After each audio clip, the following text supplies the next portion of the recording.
이건 또 뭐예요? 장면 분석표와 촬영 계획표네요. 이걸 분석해 보란 말씀이시죠? 오케이, 알겠습니다.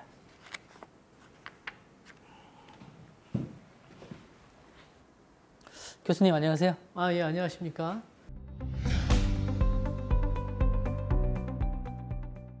무슨 일로 오셨어요?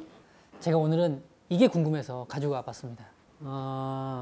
그렇군요. 잘 오셨습니다. 오늘은 장면을 분석하고 촬영 계획표를 만들어 보는 시간을 가져보도록 하겠습니다. 더불어 촬영 예산 편성 항목들까지 확인하고 체크해 보는 시간도 가져보도록 하겠습니다.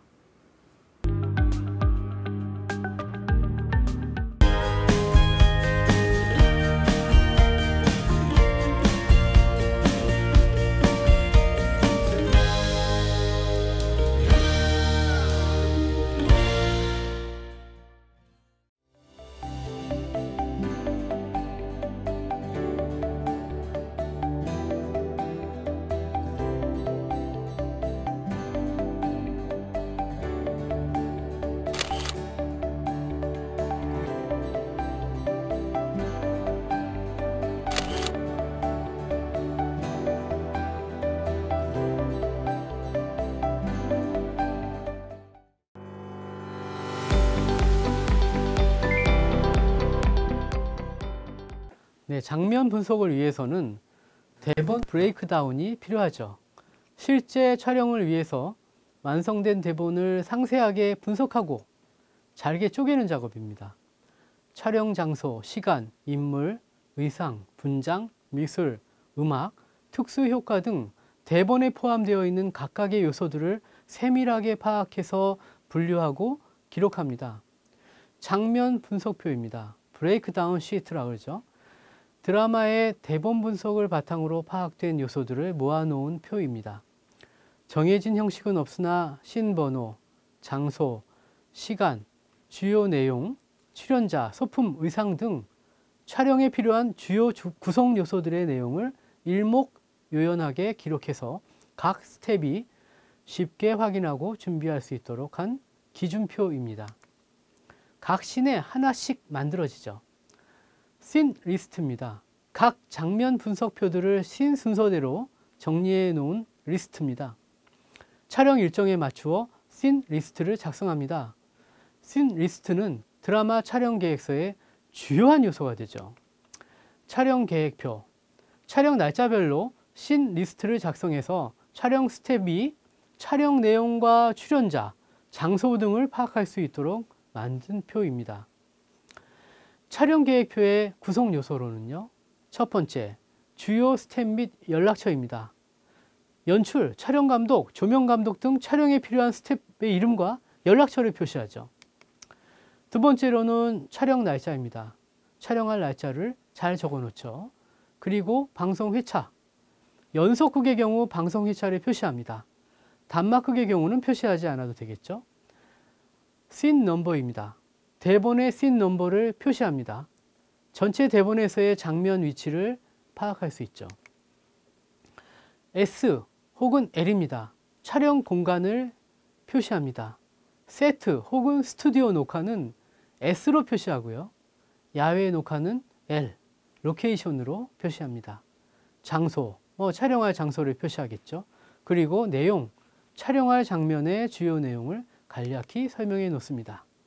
D 혹은 N, 장면의 시간대를 낮과 밤으로 표시합니다. 스튜디오 촬영할 때 낮과 밤 장면에 맞춰 조명의 설치와 운용이 달라지겠죠. 그래서 낮과 밤의 표시는 매우 중요한 요소가 됩니다. 출연자, 장면에 어떤 출연자가 등장하는지를 표현합니다. 소품, 중요하죠. 장면에 필요한 소품을 표시합니다. 다른 장면과 연결된 소품을 반드시 표시해서 혼란스럽지 않게 해야 됩니다. 의상, 장면에 필요한 의상을 표시합니다. 인물의 직업이나 성격에 맞는 의상을 준비하고 이를 씬별로 연결하죠. 분장입니다. 상투, 수염, 상처 등 분장 내용도 표시합니다. 기타, 차량, 각 스텝별 도착 시간, 촬영에 필요한 시간들을 표시하고 또 기타 여러 사항들을 표현합니다.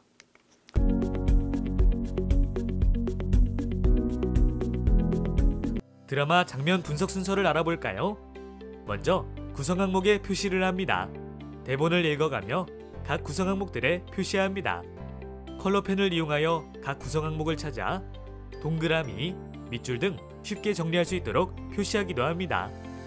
예를 들어 장소는 초록색, 등장인물은 파란색, 소품 분장은 빨간색, 시간은 밑줄 등 구성 항목별로 표시하면 정리할 때 알아보기가 쉽죠.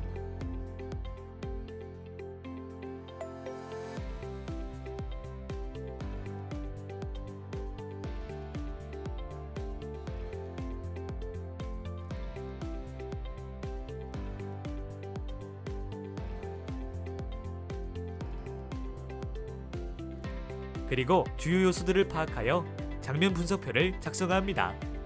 표시된 구성 요소들은 장면 분석표에 기입합니다.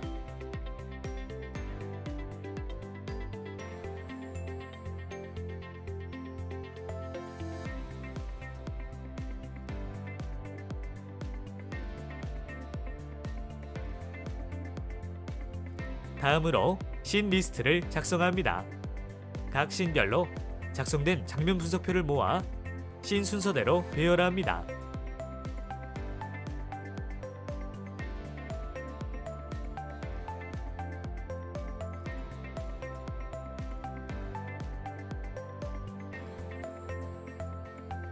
씬 리스트까지 작성이 끝나면 촬영 계획표, 즉 스케줄표를 작성합니다. 촬영 계획표 작성을 위한 세부 분류 작업을 시행하는 것이죠. 야외 촬영과 세트 등의 스튜디오 촬영 날짜가 정해지면 촬영 계획표를 작성하여 각 스태프에게 배포합니다. 그래서 먼저 대본을 분석하여 세트 녹화와 야외 녹화를 구분하고 장면 분석표를 분류합니다.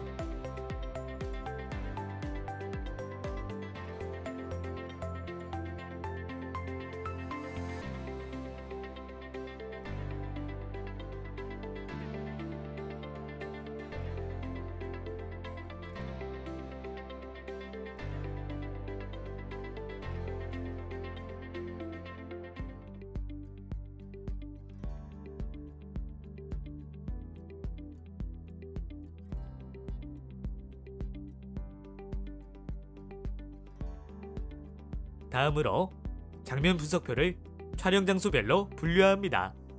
장소가 같은 장면을 모아 촬영할 수 있도록 합니다. 장소 간 이동 거리가 너무 멀지 않도록 해야 하죠.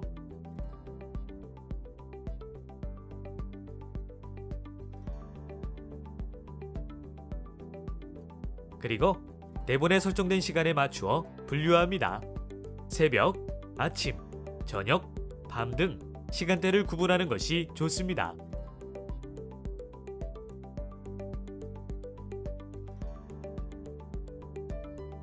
마지막으로 장소 현지 사정, 출연자, 스태프 등의 일정에 맞추어 촬영 날짜를 설정합니다. 아, 그렇군요. 그럼 그 장르별로 장면을 분석하는 방법과 그 계획표 작성하는 방법이 차이가 있을까요? 네, 다르죠. 어느 장르를 알려드릴까요? 전 다큐 쪽이 어떤지 궁금하네요. 다큐멘터리 구성한 장면을 분석할 때는 다큐멘터리 촬영 특성에 맞는 장면의 분석과 촬영 계획표를 작성해야 하는데요. 우선 주제와 배경을 파악합니다. 촬영 일수가 많은 다큐멘터리의 경우 전체 구성안과 당일 구성안을 살펴보고 전체와 촬영 당일의 주제가 일관성 있게 표현되도록 해야 되겠죠. 구성안을 살펴가며 구체적인 촬영 요소들을 체크해야 합니다. 등장인물, 촬영 장소, 인터뷰 내용 등을 체크합니다. 완성된 대본에 맞추어 연기하고 촬영하는 드라마와 달리 다큐멘터리는 촬영 현장의 상황에 따라 다양하게 연출할 수 있습니다. 촬영 장소와 인물 스케치, 인터뷰 질문 내용 등 여러 요소들을 다양하게 촬영할 수 있도록 계획표를 작성하죠. 출연자의 인터뷰 같은 경우에는 출연자에게 인터뷰 내용을 사전에 전달하고 출연자의 인터뷰 가능 날짜와 시간을 확인하여 방문합니다. 출연자의 직업이나 성격에 맞는 인터뷰 장소를 선정하고 간이 인터뷰와 정식 인터뷰를 구분해서 출연자가 활동하는 공간에서 인터뷰를 진행하거나 혹은 별도의 장소에서 촬영하기도 하죠. 촬영 장소 같은 경우는 다큐멘터리 주제 표현에 알맞는 장소들을 선정합니다. 장소에 대한 사전 지식을 습득하고 촬영 전에 답사를 꼭 진행해야 합니다. 사전에 허가를 받아야 하는 곳은 미리 신청하고 허가를 받아 촬영합니다. 장소에 대한 설명이나 안전에 도움이 필요할 경우 전문가를 섭외하여 촬영에 도움을 받기도 하죠. 보충 촬영 같은 경우는 후반 작업 도중 보충이 필요한 경우를 위하여 보충 촬영 날짜를 미리 잡아둡니다.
그럼 이번에는 촬영 예산 편성에 대해서 살펴볼까요?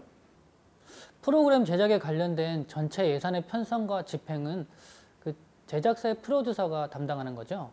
네, 그렇습니다. 다큐멘터리나 소규모 제작사에서는 연출부에서 제작과 예산을 담당하기도 하는데요. 작품의 규모와 촬영 일수에 맞춰서 촬영 예산을 제한하고 조율합니다. 그 프로그램 예산에 어떤 항목들이 있는지 굉장히 궁금하네요. 네, 알려드리겠습니다. 촬영 예산 편성입니다. 프로그램 제작에 관련된 전체 예산의 편성과 집행은 제작사의 프로듀서가 담당합니다. 다큐멘터리나 소규모 제작사에서는 연출부에서 제작과 예산을 담당하기도 하지만 작품의 규모와 촬영 일수에 맞춰서 촬영 예산을 제한하고 조율하죠. 프로그램 예산 항목입니다. 프리프로덕션의 경우는 각본, 대본이나 구성이나 번역이나 혹은 진행비를 표시하고요. 기획, 프로듀서, 기획료, 기획 진행비입니다. 연출, 감독 혹은 연출, 진행비도 프리프로덕션의 예산에 들어가죠. 주연, 기타 출연자의 출연료도 일부 프리프로덕션에 들어갑니다.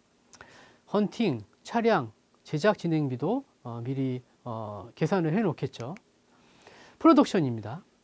프로덕션 예산 주요 항목은 촬영의 경우 촬영 감독, 촬영 보조, 데이터 매니저, 카메라, 렌즈, 촬영 보조 장비, 차량 이런 구입이나 필요한 예산을 말하는 것이죠. 조명의 경우도 조명 감독, 조명 보조, 인건비, 기본 조명 기구, 스탠드, 발전차, 조명, 소모품도 예산의 항목입니다. 미술의 경우 미술 감독, 미술 보조의 인건비와 미술 재료비가 들어가겠죠. 세트는 세트 제작비, 오픈 세트 제작비 혹은 스튜디오 세트, 대여료, 운송비 등이 주요 항목으로 들어갑니다. 기타 소품, 소품팀의 인건비와 소품 구매비, 소품 대여비, 의상의 경우도 의상팀, 그리고 의상 구입비, 대여 혹은 제작하기도 하고요. 또 유지 관리비도 들어갑니다. 분장의 경우는 분장팀과 헤어팀의 인건비와 그리고 각종 재료비가 들어가고요. 동시녹음도 동시녹음팀의 인건비가 항목이죠. 기타 특수 장비가 있습니다. 특수 촬영의 경우 모시골, 감독, 그리고 특수 촬영 장비 대여료도 항목에 들어가죠. 그리고 마지막으로 운송료, 장소 사용료, 스텝의 숙박비, 식비, 또 보험료, 소모품비 등 촬영 진행비가 항목에 들어갑니다. 그리고 마지막으로 프로덕션 이후 포스트 프로덕션 예산 주요 항목으로는요, 편집, 종합 편집에서 사용하는 항목입니다. 편집료, 편집실 대여료, 편집 소모품비, 진행비, 음악이나 효과의 경우 음악 감독, 작곡료, 녹음료, 저작권료가 들어갑니다. 특수 영상을 제작해야 될 경우에 CG나 VFX, 문자 제작비, 진행비들이 이 항목에 들어갑니다. 촬영 예산 편성의 순서입니다. 첫 번째로는 촬영 예산 제한 및 조율입니다. 장비 품목을 정하고 촬영 기간에 맞추어 관련 예산을 제한하고 조율합니다. 촬영 기간과 장소에 따라 촬영 스텝 인원 관련 예산을 제한하고 조율합니다. 출장, 숙박비, 식비, 소모품비 등 진행 예산을 또한 제한하고 편성합니다. 촬영 장비 선정이 있죠. 예산에 맞춰서 프로그램의 주제와 배경을 잘 표현할 수 있는 카메라와 부속 장비를 선정합니다. 예산이 적을수록 비슷한 사양의 저가 장비로 대체할 수도 있겠죠. 촬영 스텝의 선정, 카메라와 부속 장비를 결정하고 예산에 맞춰서 촬영 스텝을 구성하게 되겠죠. 예산이 적을 경우 스텝 인원은 좀 줄어들고 장비를 단순화할 수 있겠습니다. 촬영 감독이 있고 스텝이 있을 텐데요. 촬영 감독과 그의 주요 스텝에 대해서 알고 싶어요. 네, 우선 촬영 감독은 영상 제작 과정에서 영상의 기술, 미학, 예술 등 여러 면에서 전적으로 책임을 지는 스텝을 말합니다. 촬영 감독은 촬영뿐만 아니라 조명 감독의 역할까지도 겸할 수 있는 능력을 갖추어야 됩니다. 이는 조명, 노출, 색상, 카메라 워킹, 렌즈의 선택 등 촬영 전반에 관한 광범위한 책임을 지기 때문입니다. 촬영 스텝을 알아보면요, 제1조수, 제2조수, 제3조수로 나뉘는데요. 제1조수는 포커스 플러라고 합니다. 초점을 관리한다라고 얘기할 수 있겠죠.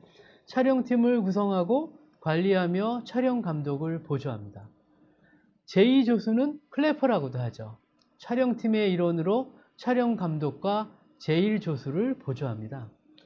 제3조수는요, 로더라고 하는데, 로더라는 그 단어가 표시하듯이 렌즈의 보관과 운반, 그리고 관리를 담당하죠. 주요 촬영 예산 편성학입니다. 첫 번째는 촬영 감독이죠. 방송사나 제작사에 소속된 경우가 아니면 작품별로 계약해서 촬영 감독의 인건비를 책정합니다. 작품 제작 경력이나 제작 기간, 촬영 횟수, 사용 장비에 따라서 임금을 조율하게 되겠죠. 촬영 보조의 경우도 포커스 플러, 촬영 보조원 등이 있으며 카메라 및 부속 장비들의 운반, 보관, 유지를 담당하게 되는 촬영 보조팀의 예산을 항목에 넣어야 됩니다. 작품의 규모와 성격에 따라 인원수를 결정하는데 드라마의 경우 3명, 4명, 다큐멘터리는 좀 적어서 1명 혹은 2명의 보조원을 둡니다. 작품별로 계약하거나 제작 일수에 맞춰서 표준 임금을 지급합니다. 데이터 매니저, 촬영 데이터의 안전한 저장, 보관, 운반을 담당합니다. 제작 기간에 맞춰서 계약하겠죠. 카메라, 방송용, 영화용, 6mm, DSLR 등 다양한 촬영 기획에 따라서 카메라를 선정하고 부대 장비도 결정합니다. 자체 보유 카메라를 사용하기도 하고요. 대여 업체에서 대여하기도 합니다. 하루 대여, 월 대여, 작품 전체 대여에 따라서 대여료가 달라지겠죠. 매트박스, 촬영용 모니터, 팔로우 포커스 등 기본 액세서리를 포함해서 대여하게 됩니다. 렌즈입니다. 단렌즈, 줌렌즈, 망원, 광각 렌즈 등 사용하는 카메라 용도에 따라서 구매 또는 대여하겠죠. 촬영 보조 장비입니다. 삼각대, 모니터, 각종 차트, 무선 마이크, 촬영용 의자 등 촬영 보조 장비를 구매 또는 대여합니다. 특수 촬영 장비의 경우 레일, 지미집, 스테디캠 등 특수 촬영 장비와 운영 인력을 사용 일수에 따라서 지급합니다. 해외 출장의 경우는 현지 스텝과 장비를 이용할 수도 있으므로 현지 대여업체 정보를 찾아서 대여료를 미리 확인해야 되겠습니다. 소모품입니다. 필기구나 테이프, 소형 건전지 등 촬영에 필요한 소모품 예산도 함께 편성해야 합니다. 차량입니다. 장비와 인력을 운송할 차량을 대여하죠. 해외 촬영은 항공료와 화물 운송료, 현지 차량 비용 등까지 포함합니다. 마지막으로 해외 지방 출장비, 해외나 지방에서 촬영할 경우 촬영 스텝의 숙박비, 식비를 편성합니다. 후반 작업 도중 필요한 보충 촬영을 위해서 예비 예산도 준비해 놓아야 되겠습니다.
아무래도 돈을 관리하는 일이다 보니까 촬영이 딜레이 되거나 추가가 된다면 그게 이제 정해진 예산 안에서 해결을 해야 되는데 이제 그게 딜레이가 되면은 이제 저희도 어려움이 있는 것 같아요.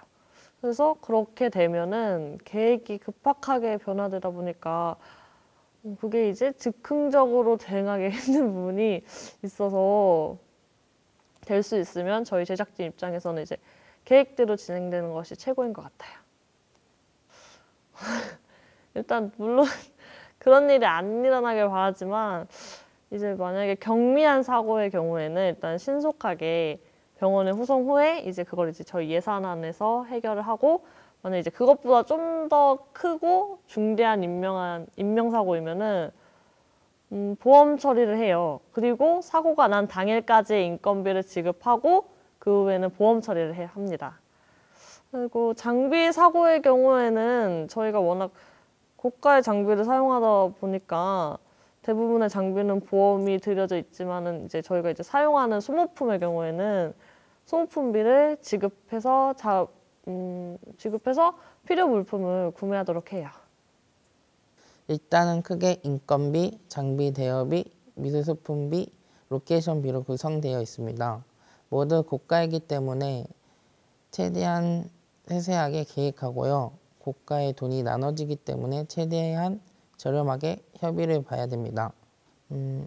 모든 예산은 시나리오부터 나오고 협의된 콘티대로 나오기 때문에 최대한 빨리 협의가 이루어지면 좋겠습니다. 그리고 촬영 제작 환경에서 큰 역할이든 작은 역할이든 세세한 관심과 사랑이 필요할 것 같습니다.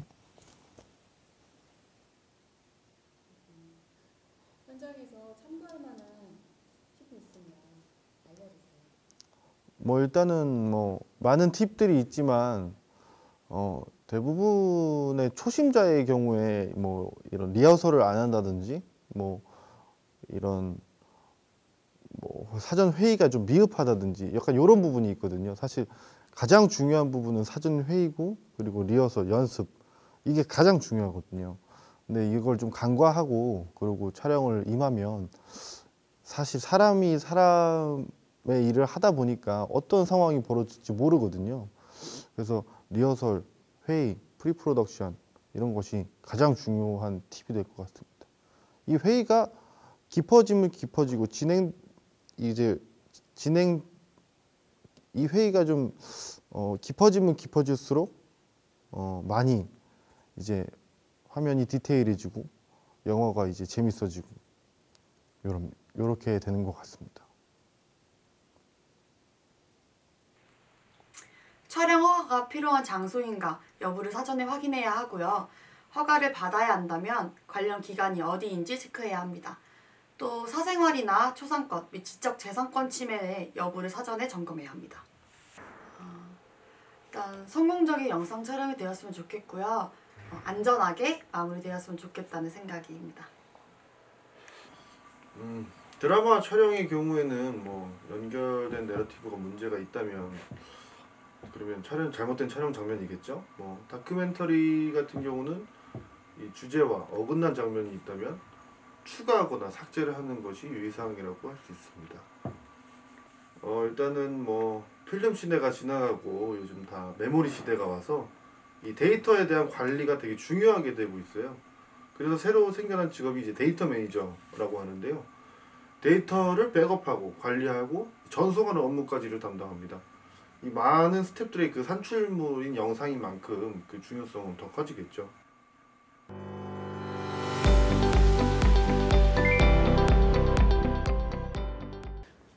오늘 이렇게 함께 촬영 장면을 분석해보고 촬영 계획표를 작성해보기도 하고 촬영 예산 항목까지 알아보았는데 어떠셨습니까? 네, 사실 촬영 계획표는 그냥 대충 작성하더라도 예산 항목까지 작성하고 제출하는 데는 좀 부담스러웠거든요. 뭘 넣어야 될지 잘 모르기도 했고요. 교수님께서 잘 정리해 주셔서 현장에서 잘 활용할 수 있을 것 같습니다. 아, 그러신가요? 저도 보람되고 기쁘네요. 오늘은 이 정도로 하고 다음엔 더 재미있고 알찬 구성을 가지고 살펴보도록 하겠습니다. 네, 감사합니다, 교수님. 네, 감사합니다.